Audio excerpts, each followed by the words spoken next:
Hello all, in today's video I'm just going to be showing you some do-yourself activities that maybe you can put together for your children. My son and I will be doing a bug, insect, spiders, butterfly kind of unit study for the month of May. So I just thought I would share some ideas with you of items that you can make at home. And I also wanted to thank you all for subscribing to my channel. We're almost at 60 subscribers, and I just wanted to thank you all for subscribing. I didn't start this channel to be famous or anything like that. Honestly, I have a passion for working with children. At the current moment, I am a caretaker at a daycare, so I'm still around children. Right now, sadly, we're closed, which I'm missing the children there at work, but I've always had this passion just to educate children.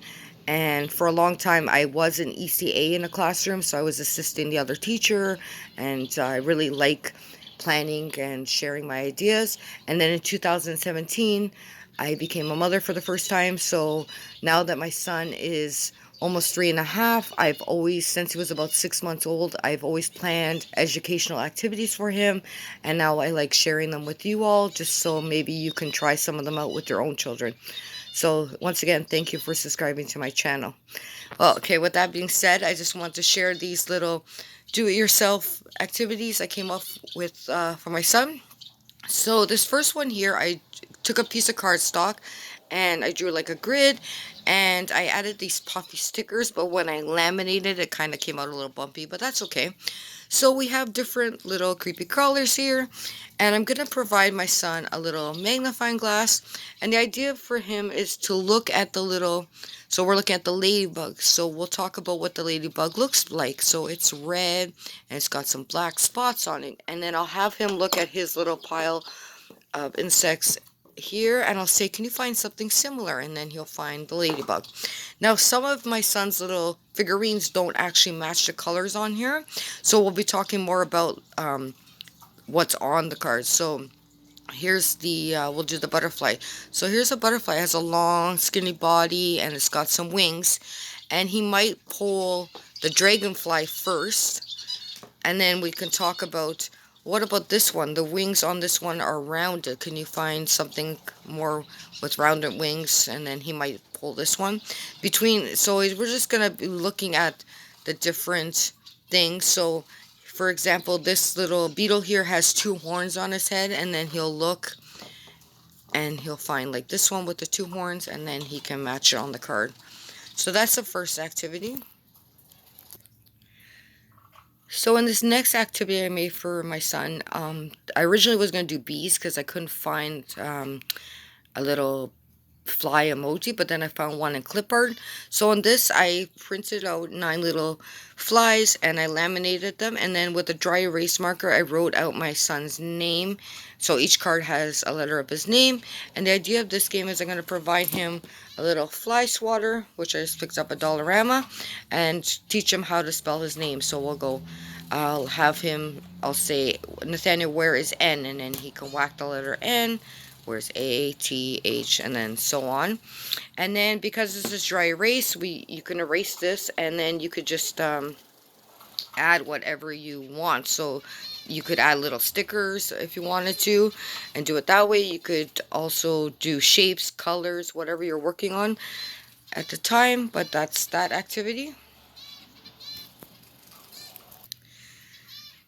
This little activity I put together again with cardstock and a little grid, and this one has stickers, and I used one of these little binder clips, and this is just a simple counting activity for my son. And then he has a little flower clothespin that he can clip the card, so he would count the actual butterflies, so 6, and then he would clip the 6, and then we have 4, and these are not in numerical order because then I thought he would just count and then clip it that way. So they're out of order. So we have 1 butterfly. This one has the 2, 3. Oh, these are kind of, I gotta reshuffle these. But, and then 5. So just a cute way to do number recognition with your children. If you have some kind of bug or insect stickers, then you can just make these little cards and then have your child or children clip the correct number on each card. For this one here, I used the same fly from Clip Art, but these ones here were emojis, and what I did is I put it into an app called PhotoGrid, and I removed half of the like the butterfly. I removed this half, and this one is more for older children. This, my son will probably just, you know, draw some lines and stuff, but this is great for doing symmetry work, so you can draw the other half of the spider, ladybug, butterfly, and the fly. So that's that. And I'm going to try to link my Facebook page down, or homeschool Facebook page down in the description. And then I'll try to include some of these printables there. So I'll just include some photos, and then you can print these items out if you want for free. So that's that activity. This next activity is a little bag. It's a Ziploc bag. Inside is a spider web that I laminated the sheet, and then I put it inside the Ziploc bag. And then this, I wanted clear hair gel, but they didn't have any, so I used this blue one from Dollarama. And then I put a little spider in here, and it's just a fun little sensory activity to get move around, you know, the little spider. And I find this hair gel that I got from Dollarama, it's really cold to the touch, so that's a different sensory, feeling the cold temperature.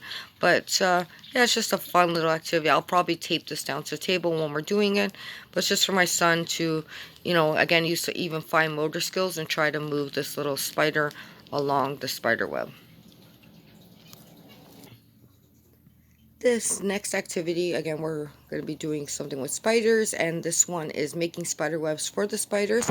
So this is just a simple small piece of wood, and I took these little nails and nailed them in various places, and I made kind of like a geoboard, and I included a glow-in-the-dark spider and this little spider here. And there is some this is suede, like twine kind of, so I'm just going to get my son to, you know, make his own type of spider webs, whatever he wants to do. And then I also have these elastics so he can stretch them across the little nails and make his spider webs that way. So just a fun fine motor activity for him. This last thing I want to show you is just a little small world play setup that I made for my son.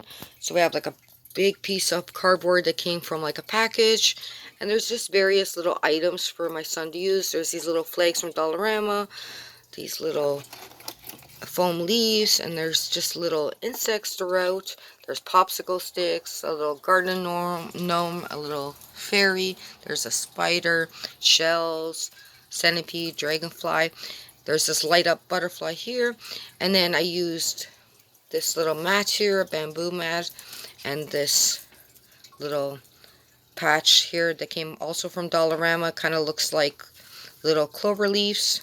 And then I pulled off some of these fake flowers, and then I also provided my son a bowl with extra material. So we have these moss bowls, some more flowers, these little stones, glow in the dark stones, these corks, other parts of little leaves, some more shells, pom-poms, and it's just for him to set this up whatever way he wants. And it's also to build his language skills and talk about what he sees within his little scene here. So just a fun way, you know, for my son to play, and then we can also talk about what we see. Anyways, thanks a lot for watching this video, and once again, thank you for subscribing to my channel. Like I said, I didn't make this channel to become famous. I really just like sharing my educational ideas. Talk to you in my next video. Thanks for watching. Bye.